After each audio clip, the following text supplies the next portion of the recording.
This week on Performance TV, Kathy has a blast the dustless way. Dave gets schooled in sound and ceramic spray coatings, and we show you ways to pump up the Power Stroke diesel. All this and more next on Performance TV.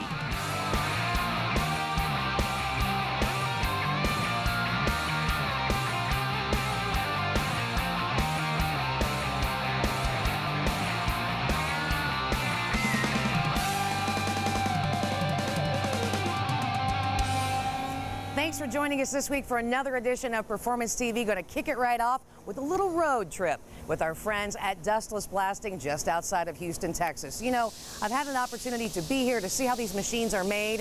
It was about time. It was my turn to get to try them out. I'll tell you what, I always knew it was easy, but it was even easier than I thought. It's kind of fun, actually. And you know what's fun? Taking a tour. Now, when you first come in and you buy your machines, that's what you get to do. And we were lucky enough to latch onto a group who were picking up their machines today, follow along on the tour, trying out the Dustless Blaster machine, and let's see what they thought.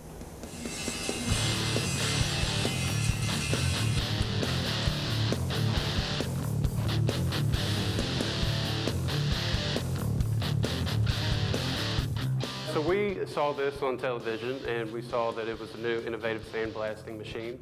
And, you know, we like to constantly change with times and give our clients the best service that we can provide them.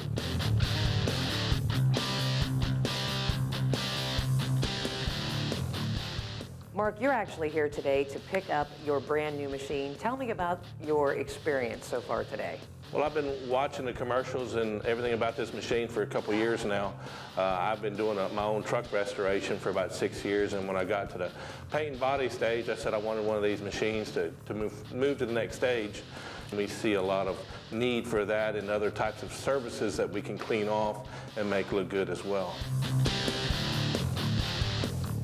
Once you were able to start taking the tour, give us a little idea of your first impression when you walked in the first building.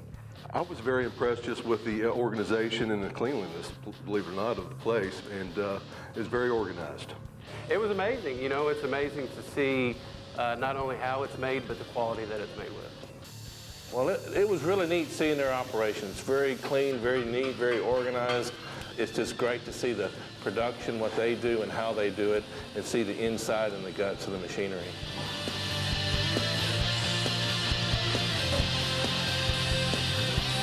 Quite a big facility here when you move from one building to the next and you're getting everything explained to you.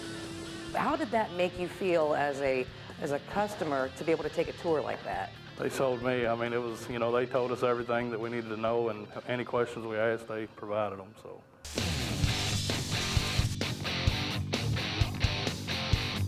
And then being able to step outside and watch this machine not only go to work, but be able to do it yourself. Yeah, so doing it was amazing. You know, it was just so easy and so quick. Just the way that the water vaporizes and stuff like that, that was what I was a little more skeptical of, and getting here in person just alleviated all of my concerns. It was amazing, no dust in the air, so it was very impressive of how quick it did it. It was very, very good. Everybody that was standing there when we was doing the presentation, you couldn't have been able to stand there with a regular dust blaster. It was, you know, I guess it sticks behind its name, Dustless Sandblaster. What did you think of the ease of operation? Super easy. I really liked it. The ease of the machine and what it can do for me, and the versatility of the machine is what brought me to it. Give me a comparison of sandblasting compared to the Dustless Blaster machine. Night and day. We actually had a job at General Electric to where we was blasting and we had it all curtained off, and the dust was so bad that it got out of our containment, and they had to shut down a line, and it cost me over $80,000. So if I would have had that, it would have saved me $80,000 just by that one job.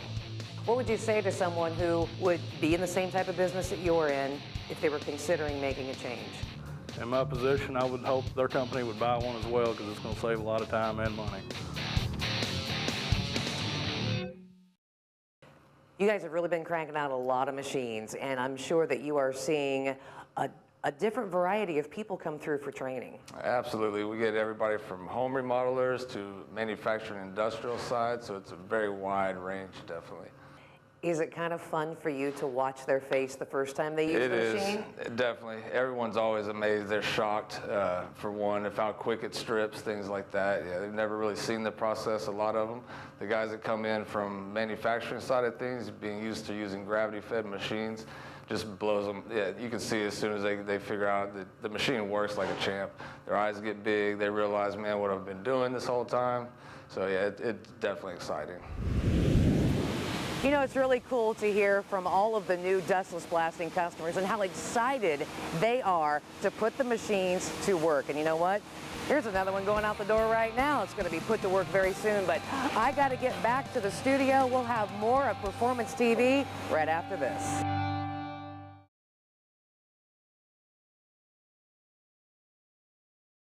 Performance TV is being brought to you by Axalta Coating Systems. We paint winners.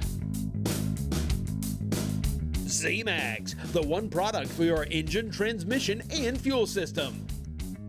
E-Charger, a revolutionary new bolt-on technology.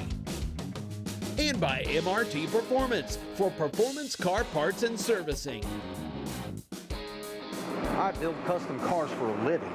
I've used a lot of different products to keep down noise suppression and keep the heat out. After I've talked to Marks from Lizard Skin, there's no way I'm ever going to use anything else. The time that this is going to save me is going to make me money. Can you tell me more about Lizard Skin? Sure. You know, we've already got a head start on this car. We've installed our sound control product first. So we want to capture the metal vibrations, the rattles, that hollow echoey noise you get in these old cars. So we started with this, and we went into the firewall, floor pan, in the quarter panels, the trunk, the ceiling, support structure behind the rear seat, do the inside the door skins, under the door panel. That way that vibration is not in the car any longer. You drive down the road nice and quiet. Now, you got two different products. I've never seen that before. What's my other one for? Your other one is your ceramic insulation, and think about the heat that the car generates, whether it's from the engine, the transmission, the headers, the exhaust, or even heat from the sun, a nice 95-degree day beating down on the outside of the car. We use this ceramic insulation to create a thermal barrier to reflect that heat out. So when you're driving, your floor pan doesn't heat up, your feet don't get hot, it's nice and cool there. You get a 95-degree day sitting at a car show, you're 30 degrees cooler inside the car with this just in the ceiling. Well, let's shoot some in and see how easy it is. Sure. I got my Lizard Skin gun here, so I already got it loaded up, so I'll start shooting. Spraying this car, you want to work with an east-west and a north-south pattern. We're building up 20,000 coats, but we want to get a random disbursement of the particles that are within the product. So I'll start out with east and west, and then I'll go across hatch north-south. And then working on a 20,000th coat through the entire car. And then when we come back, let that dry to the touch. Then we'll come back with the second coat and we'll repeat that process. We'll just do it east-west, north-south. Then you get a good random disbursement. We want to control the pressure. That also controls the texture of the product. It does have a slight texture to it between an orange peel and a bed liner. I'll normally spray at 55 PSI at the trigger. That way it lowers my overspray, get a little less splatter overspray, but it controls the product and it has less texture to it. The texture depends on what the customer wants. Some of them like that really aggressive texture, so they'll crank the air compressor up a little bit, a little more air pressure, a lot of texture. Lower air pressure, less texture, it smooths out a little bit more, so it gives them a smoother appearance. We want to be consistent all over the car, whether we're using the sound deadener or the ceramic insulation.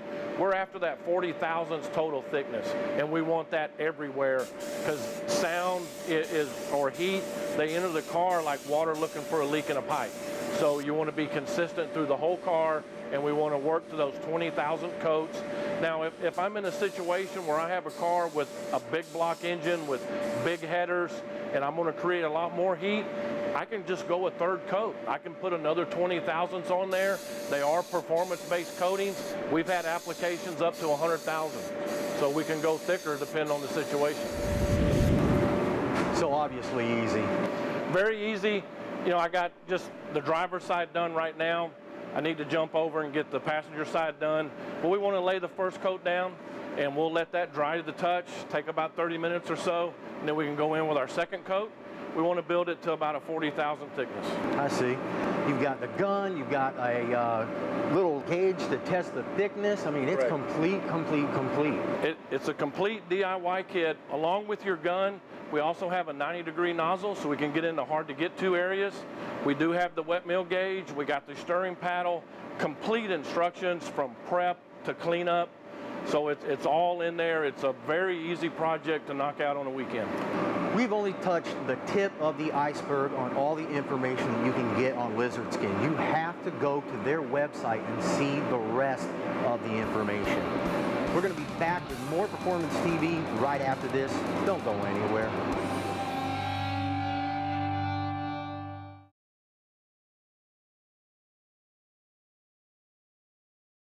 Performance TV coming to you from Borla Commerce Park. Welcome back to Performance TV. Let's say you have a 6-liter Power Stroke diesel like we have in here today, and it's starting to show its age, giving you some issues. Well, we're going to take care of that and so much more today. That's why we have Ed here with us from USA Diesel. Ed, you guys have been around for quite some time, and you started off with a Fickum repair. I did indeed. I started off in 2010. We've repaired thousands upon thousands of these now, and so now we're branching off into other things. Right, USA Diesel. Give us an idea of why we would want to have a bigger alternator on a truck like this. Absolutely. It has to do with the fact that the injection control module is basically an amplifier with a brain, and the number one way to kill them is inadequate supply side voltage. Okay. And so you need a large enough alternator to be able to offset all of the draws of the motor. And you have several different options. Absolutely. Like this bad boy here, U.S. made. They're all U.S. made, but this one does 210 amps at cold idle instead of the 75 amps at cold idle that the factory gave us. That's only stock. Absolutely. So then once we would do something like this, we might want to get into some additional cables. Absolutely. Ford, who loves us dearly, only gave us 8-gauge wire out of the back of the alternator. It just can't handle the amp draw. And so by putting some additional cables on there, you allow those electrons on an easy place to go. Or you could go with maybe changing the pulley.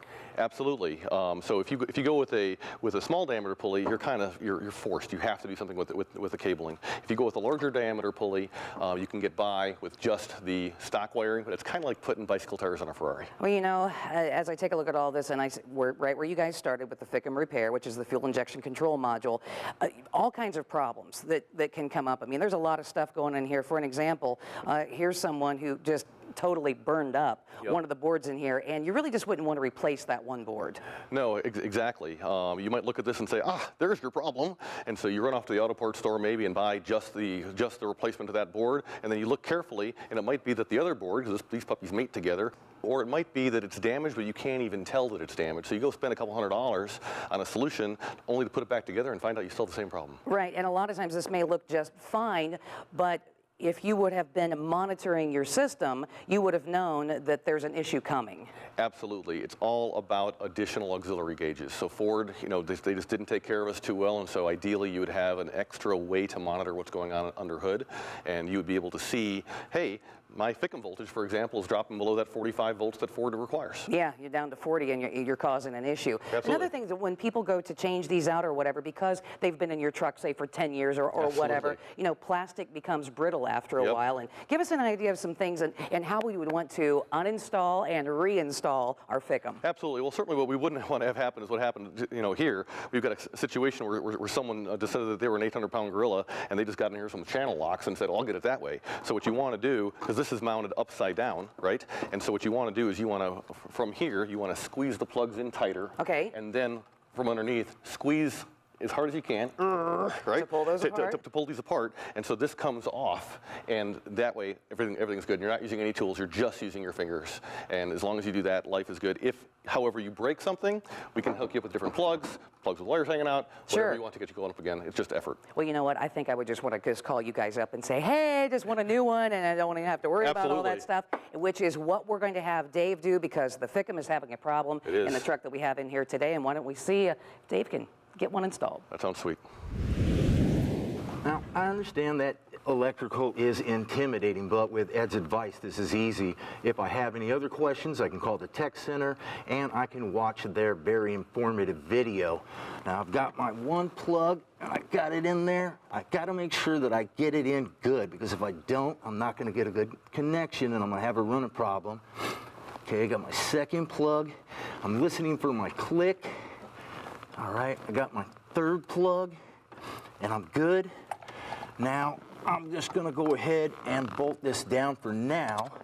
I'm not gonna put the rest of the stuff on, though, because I want to start the engine and make sure everything's going good. These are bench tested, but they also put them on a truck and run the truck to make sure you're getting a unit that is absolutely gonna work. While I'm down here, I'm also gonna replace the plastic and put on some metal. Well, I'm gonna button this up and I'll be done in a minute. But you gotta check this out first.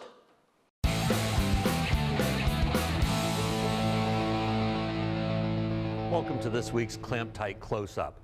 So I'm a great avid outdoorsman, and I never go camping without my Clamp Tight tool.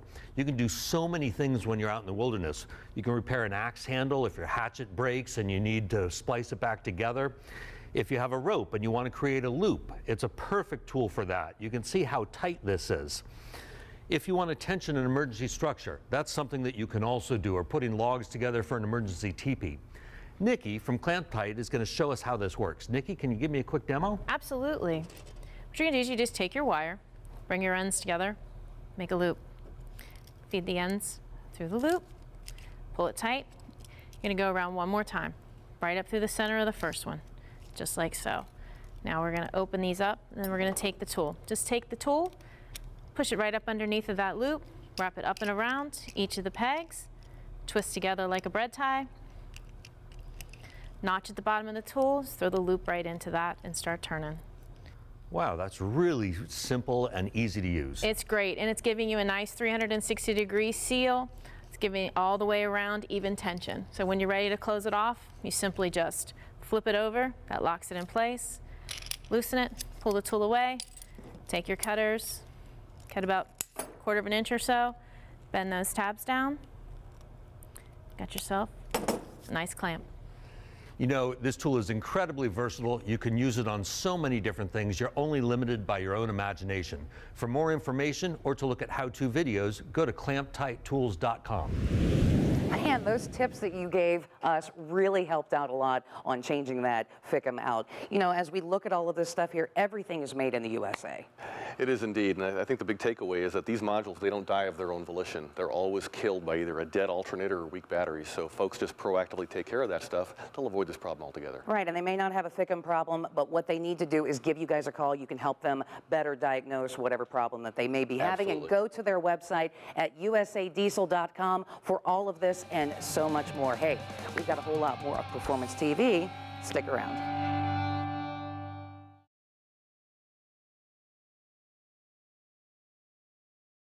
Performance TV is being brought to you by Wet Sounds. Hearing is believing. Steel Rubber Products, quality crafted rubber parts and weather stripping. Borla, the world's most winning exhaust.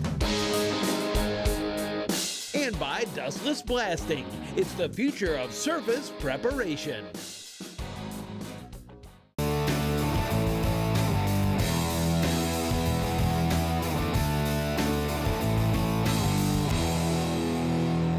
Hey everyone, welcome to this week's Evaporust question and answer session. Our first question's from Dale. I have a 1941 V12 engine block that is very rusty in the water jacket area. Would it be advisable to cover the water pump opening and put in Evaporust while I complete the rebuild? How long can I safely leave it in the engine? That's a good question. Yeah, well, you can do that, sure. You want to cover that, pour it up, fill it full, let it sit. I let it sit a couple of days. Okay. It'll take the rust off, but if you go off and forget about it, nice thing about Evaporust is if you go off and forget about it, leave it for a month. It's not going to hurt that engine at all. You just drain it out, flush it out, the rust is gone. Excellent. Our next question's from Kevin.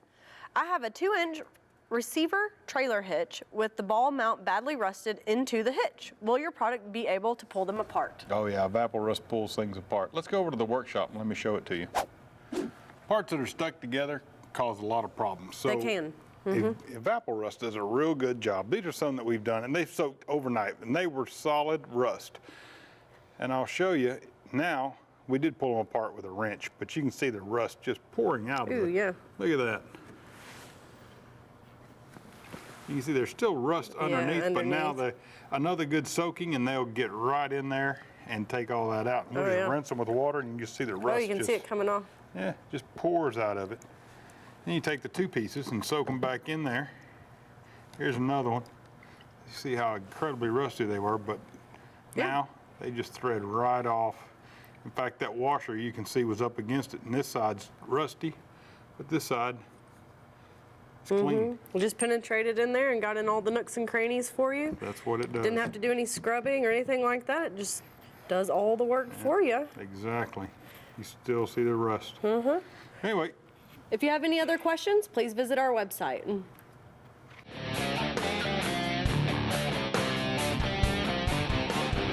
I'll tell you what, especially things that I'm involved in, I see a lot of motorhomes pulling trailers, especially stacker trailers. And on this week's Gen Y towing tip, Carl, we're going to talk about how important it is to have a hitch like we have here on a motorhome.